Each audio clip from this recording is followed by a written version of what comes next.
back to my YouTube channel. If this is your first time here, welcome, welcome, welcome. Don't forget to hit that subscribe button down below and knock that bell so you don't miss any future uploads from me.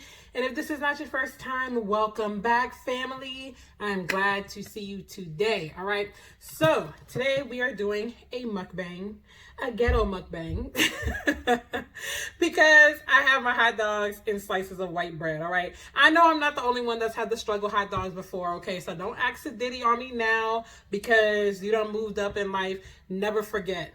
Never forget. All right. But seriously though, we had hot dogs and guess who's not walking to the store? Me. All right. Because we don't have a car right now. And y'all know that whole spiel, whatever. But today, I guess you could say today is going to be a motivational type of video. I really just had it on my mind and my heart to talk about. So I don't know exactly where I'm going to end up as far as what I want to say, but I do know I want to talk about just pushing forward when it seems like you're always taking 2 steps forward and 4 steps back. All right. So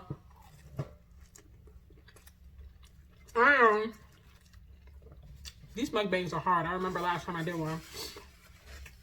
I know firsthand about doing the Cupid shuffle back and forth in life. It just seems like no matter what you do, you just can't win for losing. It seems like everybody else is winning and you're not. Trust me, that's literally like the story of my life. So I know all too well. And if the camera's shaking, my bad, because I'm kind of leaning up against the table and stuff. But you know, it's so important, one, to acknowledge your feelings, because I feel like a lot of times when you're going through something or when life keeps kicking you in the butt, people want you to just get over it. Like, oh, keep it up, keep the faith up, keep your head up, you got it. And it's just like, that's not healthy. Like, to be unbothered all the time, that's not normal. I'm sorry, fam, it's just not. It is not normal at all. And you know, it's okay to say I'm not okay. And if you want to eat while you're watching this, please pause the video, go get you a plate, get you a beverage, sis, and let's chat. Let's just talk about some real life stuff, okay? Because you know I keep it real. So, like I was saying, it's okay to acknowledge your feelings and be like, you know what? I'm kind of over it. I'm at my breaking point. You know, I just cannot. And even for those of us who are believers, I feel like a lot of times we tend to just have this flippant response like, God is always gonna, you know, have my back and this and that. And there's nothing wrong with that. But sometimes, or a lot of times, it comes across very disingenuous, you know. And I understand everybody doesn't want to show their emotion all the time, especially for the world to see. But I think in the long run, it does us a disservice to always be so flippant in our responses to things like that. So that's the first thing I would say. Don't be afraid to feel. Don't be afraid to say I'm not okay. And listen, if you say I'm not okay, and the people around you want you to quote unquote snap out of it, get you a new circle, sis. Like, I'm sorry, but my circle, and my circle's so small now, it's practically a triangle at this point. But my circle is like, they allow me to go through the motions, you know, because sometimes you need to vent. Sometimes you need to have, you know, a little wine session to get it off your chest. But then after you get it off your chest, it's like, okay, that's off my chest now. Now I can relax. Not relax, but, you know, now I can, you know, look to the positive side of things. So that's the first thing I would say. If life is kicking you in the butt, sis, you're not alone. Trust me. But those of you who have been around long enough or know me in real life, you know literally since 2009, my family's been going through it. Like 2009 was the beginning of a ripple effect. Because my family lost my childhood home to foreclosure with all the faulty loans that were handed out in the early 2000s. And I mentioned that in my moving to Atlanta video and all that kind of stuff. But, you know, because my parents were given a faulty loan, crazy interest rates, ridiculous terms and stuff like that, we ended up losing the home to foreclosure, and we didn't even know it. We didn't even know that they were behind because they were paying literally like over $3,000 a month when they refinanced to try to, like, you know, get it corrected and stuff. And the person that they refinanced through ended up like embezzling the money or something like that. Let me push this chair back because I feel like I'm right up on the table.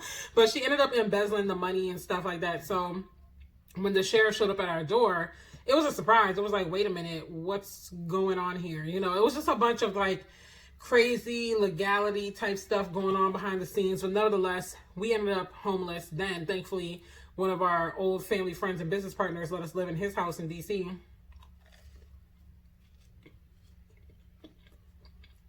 But, you know, that began literally years of trying to bounce back. And that's another thing I can't stand. Sorry, this is going to be probably a little bit of a rant too. But when people act like folks in poverty or who hit poverty, like homelessness or whatever, can just bounce out of it. Like, oh, just the whole pull yourself up by the bootstraps type thing. Like, oh, you know, you can do this, you can do that. This, that, the third, you know, and if you are in a season where you need help longer than what they feel comfortable, it's like, dang, like you still need help. Like you needed help last year. You needed help 3 years ago. You still need help. And they don't realize that poverty is really, really hard to get out of. Once you hit even a rough patch like homelessness in your life, you can't just bounce out of that. Like if you just bounce out of it, you've got family support, you've got savings, in which case you probably wouldn't have been homeless anyway. Like I think that there's definitely a flippant view of poverty and the wealth gap in this country, but that's another video for another day. So, nevertheless, not only did us losing that home begin, obviously, the financial struggles, but with financial struggles comes change in relationships. Because I'm sorry, like a lot of people that I run into in life, when you hit hard times, they ain't rocking with you like that. Like, and people might say, oh, you sound so cynical, this and that. I'm just a realist. You know, when you've been through some things in life, you're going to move accordingly. Like, I'm sorry if that makes me a cynical person or whatever the case may be, then it is what it is. But I'm just not going to keep putting myself in positions to get burned when I've seen it time and time and time and time and time again in various places, various people from various backgrounds, various upbringing. I'm sorry, like I can't. So, you know, friendships change. You're going through all this stuff. You start to feel some type of way. So it can be rough, you know. But nevertheless, I know all too well about that, like I said, that back and forth where it's like, okay, I see a glimmer of life, and then it just, a glimmer of light, I mean, and then it just disappears and stuff. And I felt for many years that I had to always shake it off and act like, oh, it's all good, you know, because one, a lot of people really aren't trying to hear all that you're going through for real, for real. Two, you know, again, just to put on that facade, you know, like, I'm straight, everything's good, my faith is 100% intact, and everything like that. It's like, nah, sis, like, I really have some real questions right now. I have some real questions. I have some real emotions going on. And I'm really feeling some type of way, you know? And it took me a while to get to a point where I could say I'm not okay right now. And not care about who didn't like it. You know, that's why I stay in the cut. That's another thing. People get confused by me because I'm such an extrovert. Or, like, people are just naturally drawn to me, like I mentioned before. You know, like, oh, you know, she always wants to have friends. Or, like, I'm always in socialized mode. And it's like, now, like, I might hee ha ha with you, but trust, like, I will cut the cord in a heartbeat. That's just how I am. Like, I'm here. I'm in the cut. I'm chilling. You know, I'm really not looking for all the extra stuff. But, that's my first point. You know, be okay with not being okay, and be okay saying that. And if you say that in your circle isn't supportive, throw them away. Get you a new circle. But the next thing too, once you get past, I guess you could say the emotional shock or whatever the case may be of not being okay, you have to kind of recalibrate and refocus. So whatever that takes for you to do, whether it's, you know, going on a fast, whether it's reading certain books that uplift you and inspire you, whether it's dusting off your old vision boards or your own, you know, yearly plans and stuff, and seeing like, okay, what is the end goal here? Why do I keep going through these things and stuff like that? You know, and reevaluate too. That'll be the third point. Reevaluate your procedures and like, what are you doing to get to your end goal? You know, because a lot of times we keep doing the same thing and expecting different results. And you have to step out of that. If the same patterns that you have are not working for you, then you got to let it go, sis. Let it go. Let it go. Let it go. All right. So, but yeah, you definitely got to refocus. Got to see like, what's my end goal? What am I really trying to accomplish here? And act accordingly. You know, find you a circle and people that you can trust. And, you know, you have to watch what you feed yourself too, not only just food wise too, and I'll get to that in a second, but also just like what you listen to, what you watch, you know, what you're putting inside of your body through the food you eat, the music you listen to, the movies you watch, etc., etc. It really does have an effect on your mental. And if you are going through some serious stuff right now, you need to be feeding yourself with positivity. You need to be feeding yourself with, you know, the word. If you're a believer, I'm not trying to shove God down anyone's throat, but, you know, if you're a believer, you need to be reading your word and praying, getting that personal relationship. You know, you have to be, like I said, listening to uplifting stuff, making sure you're around uplifting people. Like for me, my peace of mind is priceless. I don't care who you are, how long we've known each other, what it is. If it is ruining my peace of mind, it has got to go by any means. Like I gotta have my peace of mind. I got to. I've been depressed. I, you know, still struggle with anxiety now, but it's definitely come a far way from what it used to be back in the day. So, you know, I'm that type of person where it's like, if this is causing me this much anguish and pain, gotta cut it off. I've cut off longtime friends. I've distanced myself from family members. Like, literally, I will do whatever it takes to make sure that I have my peace of mind the best way I can. See, I got the burger bun. Didn't have the hot dog bun, though. Okay. It is what it is. One out of two ain't bad. But, yeah, so I will make sure that I cherish my peace of mind and my space by any means necessary. I have to. Because it's very draining to always like have people tugging at you, always tending to everybody else, never tending to yourself. Like, you got to take care of you, sis. Like, take care of you. Take care of your peace of mind. I don't care how long you've known them. I don't care what y'all done been through. If they're causing strife and stress in your life, let it go. Throw it away. But yeah.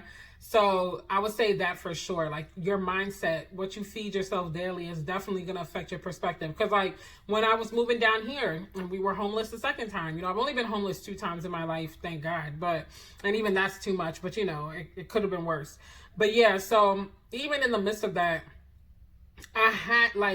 I literally was going through spiritual warfare. I was going through so much anxiety. Like, I didn't even feel like myself. I was literally waking up every day, especially throughout September, waking up every day crying. I was scared to leave the house and all sorts of stuff. So I had to immerse myself in the word. I had to pray. I had to make sure that the music I listened to was uplifting. I couldn't even scroll through Instagram. I took an Instagram break for like a month and a half because even just looking at someone's picture would trigger me, because it's like I can feel the emotion in the picture and the video, you know. And I saw this meme on Instagram this week, and it said empaths can feel, it was like a list of things that empaths you know, are able to do or what they experience or whatever. And one of the bullet points was like, they can feel the person's emotions in a picture or a video. And that is so me. Like, and it's so hard to explain, but I can literally look at someone's picture on Instagram and I feel weighted down, because even if they're smiling, I know that they're not really happy, or I know that there's something else going on. It's so weird. And it's like, every time I get into these bouts where that sense is heightened, and then you mix that with like the spiritual warfare and stuff, it is a lot. You know, like I'm very, very, very sensitive. Like the slightest thing can make me uneasy. Scrolling down Facebook can make me uneasy. Like all this, because it's like I'm feeling all this emotion. I'm feeling all this stuff from everybody on my feed, you know? So hopefully that makes sense. But either way, you know, that meme was accurate. And so that's why I'm so cautious about like what I do when I do it, because it's real out here.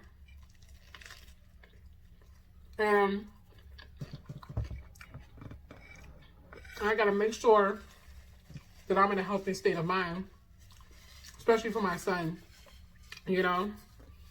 But another piece of advice I would have if you're feeling stuck right now is honestly take a social media break. Social media will have you out here bugging. Like it really would, because especially now, right now, with everything going on, and everyone's like, now's a great time to sell. Now's a great time to start a business. Now's a great time to do this, that. And it's just all these people vying for your attention and your emotions and your mind. Do not feel like you have to be part of that number. Don't jump on the bandwagon just because everyone's saying now's the time to do it. Listen to your voice, your inner voice. Listen to what God is telling you. You know, remember why you're doing what you're doing. And take this time to self-reflect, okay? I'm not stopping anyone's bag. I'm not throwing shade or nothing like that. But sometimes we just get so immersed in what everyone else is doing, and we want to do what they're doing because they look like they're hustling hard. They look like they're getting it. They look like they're doing this, that. And then you lose focus, and next thing you know, you just working. But it's like, what was the point of all of that, you know? So if this is not your season right now, like if you are just not right, you know, in your mind to just be out here grinding and stuff, please just take a break and just use this time to be rejuvenated, okay? Because I mean, I hate to say it, but this don't seem like it's gonna end like anytime in the very near future. So you're gonna have a lot of time to get around to, you know, launching that business and stuff. But maybe right now what you can do is just, like I said, reevaluate, figure out what hasn't been working for you up until this point, come up with a game plan, and just do that. You don't have to launch right now. You don't have to do everything right now. You know, just breathe, get off of social media for a bit if you need to, because the last thing you need to be doing if your life is in shambles right now is worried about what everybody else is doing. Like, take a break from social media, reevaluate, feed yourself positive things, whether it's through music, podcasts, movies, whatever, who you talk to. You know, remember what your end goal is and come out a new person, you know, because that's the best that you can do. Life is not a sprint, it's a marathon. And if you let yourself get to that point, you will literally drive yourself crazy, and you can never move forward if your mind isn't right. You can't, right? And the thing is too, when it's your time, it's your time. So even when I was homeless, for instance, coming down here to ATL, I was still growing. And I took a month and a half break. I mean, that's not going to work necessarily for everybody. I don't know what exactly will work for you, because I'm not God. I can't tell you like, oh, if you do this, this will happen. But I can say that even if you need to take a break, the world wouldn't end, because I came back. My followers were pretty much still intact. While I was homeless, I got featured on the radio. People were checking in on me. You know, so when it's your time, it's your time. You ain't got to stress. You don't have to fret. You don't have to feel like you're always going to be in this spot forever. I mean, I'm sitting here encouraging y'all, but I'm really encouraging myself too, because there's a lot of things going wrong in my life right now. Like, I'm laughing, but it's almost like a laugh to keep from crying type of thing, because it's like, you know, we don't have a car. We had one, and that doesn't look like we'll be able to get it fixed anytime soon. my family and I have literally been living on a wing and a prayer. I mean, my business ventures, the few that I'm doing right now, are definitely looking up and doors are opening. But I will share those as they happen because I really believe in moving in silence. And I'll do another video on that too, the importance of moving in silence. It's so funny because one of my friends professed the biz. Hey, Biz. he did a live stream the other night and he was like, she be on some top secret jobs because you ask her what she does or what she got going on and she keeps it real like stealth. Like she don't tell you anything because I just, hey, like I said, I'll do a video about moving in silence, but I really, really believe in that. And I just don't feel like it's anyone's business. You'll know when you see it. The proof will be in the pudding type of thing. But yeah, so, you know, you just have to look out for you. Look out for you, and it won't stay like this forever. Like I said, right now we're going through stuff, and I could be upset. I mean, some days I am. Shoot, some days I wake up and I'm like, this is some baby back bull. You know, whatever the case. But it's just like, you know, we don't have a car. I can't get around like that. ATL isn't like, especially where I live, public transportation is like non-existent. Can't get around like that. Money is very limited. You know, usually I'm taking what I make and reinvesting it into whatever I have left, you know, after my needs, reinvesting it into whatever I can, which most times isn't even all that I want to reinvest it in. There's a lot of business materials and things that I can't afford right now. So it's like some of them I just can't do, and other things I found free options. So that helps, but it's not going to give me the full capacity of what I need to be able to do, you know. Also, lately, I've just really been feeling the weight of being a single mother. I don't know if it's because I'm stuck in the house and, you know, hot girl spring and summer is looking a little bleak right now. I don't know. I don't know what it is, but I've just really, really been in the state of like praying for my husband and like, God, like this single life is a lot. Like, I'm just over it. I'm so over. I've been single for a couple years now. I've been single for like over 4 years. And when I say single, I mean like legit single. Like dudes have tried to holler, but I have not really been dating anybody or nothing like that. So, you know, I've just been feeling the weight of all this stuff hitting me. Plus the fact that I'm in a new area. I have some mommy friends down here, but they're not, you know, like my A1 day ones. So it's just like, it's a lot. And I can be upset. And a lot of days I am. I'm not going to sit here in front and be like, I'm always in a good mood. No, like some days I'm really pissed. Some days I'm just over it. But I can say that even through all the mess, God is still opening doors for me. There's still opportunities coming, and I'm excited to share them with you if and when I should say they materialize. But just know that if you are in a dark place right now, I've been there. I've been there one too many times, and it will get better. It will. So just know that I'm praying for you. I'm going to go ahead and wrap up this video so I can finish eating. And before I start crying, because I'm a crier. Thugs cry too. But yeah, just know that it will get better. And take this time to pour into yourself, reevaluate, reassess, cut people off if you need to, because nothing is worth your peace. I don't care who or what it is. Nothing is worth it. Not a job, not a lover, not a family member, not a friend, not an opportunity, nothing. So that's all I have for you. Hopefully this rant was helpful in some way. Hopefully there was a silver lining for somebody out there and it blesses someone. But tune in on Friday. Okay, I will be doing a story time. I'm not quite sure what the story time will be yet, but I'm thinking it would either be the time I almost fought the baby mama from this dude I was dating years ago, or it will be my pregnancy story, because both of them had pretty high votes a couple months ago when I put it up. So either way, Friday is a story time and a get ready with me. So stay tuned for that. Don't forget to like, comment, and subscribe on this video and share with someone who might just need some real motivation, girl talk real quick. And I will see you guys on Friday's video. Love you. Bye.